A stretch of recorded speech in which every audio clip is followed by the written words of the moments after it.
Hi BookTube, it's Amy. I thought I'd come to you with a short video here about a couple of books that I read over the weekend. The first one here, A Year in the Woods, 12 Small Journeys into Nature, is a memoir by a Norwegian author, Eklund, that I had picked up specifically for my train trip. Knowing that I was going to want something to stuff into my purse. And this one caught my eye at the local Indigo here in Ottawa. It is a memoir spanning a year, recounting 12 camping trips that the author took in, I guess you would say, the Norwegian wilderness, or I think more accurately, parkland. Here in Canada, it seems to be the sort of thing that here in Canada we would call, a national park. A place that is set aside to remain wilderness, and where it's certainly possible to go in and camp, and that camping is sanctioned.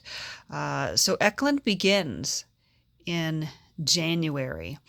And of course, Norway is cold and snowy and frigid in January. And so it was quite a choice to camp out in that weather. But I enjoyed the memoir. Nothing groundbreaking. At the end, there's a short section where Eklund kind of muses on, and what are my conclusions here? He was expecting perhaps, some grand conclusions, some soul searching, some epiphanies while alone in the wilderness. And as he notes, those didn't really come. It was more about the experience of camping out one night each month than it was about, coming to some greater realization. But it certainly was interesting to read about the experiences camping, man against the elements, man in nature, and the challenges of camping out in different seasons. So I enjoyed that. Probably not something I would highly recommend, but if you're looking for a nature memoir, it was a fairly good one. Of course, you can't help but wonder, Eklund is married. He's got kids. There is one trip where he does take his son with him. But for the most part, he's checking out for 24 hours once a month and leaving his wife with the kids. And so you do sort of question, what did his wife think about this? Would he have been okay with his wife going off to do the same thing? He's got these, grand adventure, soul searching nights planned. And he just leaves his wife for 24 hours without support. But that aside, I did enjoy the book. The other one I read is, this is an NYRB classic by J.L. Carr, A Month in the Country. And as I picked this one up to read it on the train, I sort of had a deja vu moment. I'm like, did I already read this? It sounds awful familiar. And then it hit me that I think I had read the first 20 or 30 pages at some point, but I hadn't read further than that.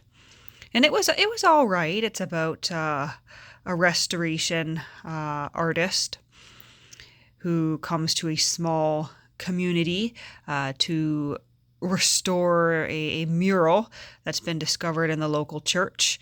It's been plastered and whitewashed over, but someone had recently, uncovered a corner of it, so they hired a professional, and he spends several weeks in the summer living in this church up in the loft, and bit by bit doing the restoration work to uncover it. He starts up a friendship with another local laborer, a man who's been hired to find the bones the grave of a woman who's been, her burial site has been missing. But he's more interested in doing a bit of archaeological work and uncovering some old ruins. And so while he's getting paid to, look for remains, he's got an agenda of his own. And our artist is in this community. He develops an attachment to a local woman and gets very involved in the community. And I'm going to be honest, when I got to the end, it was a little bit anticlimactic. I was like, yeah, all right, that novel filled the time. Not something I would return to, not an author I would pursue more from.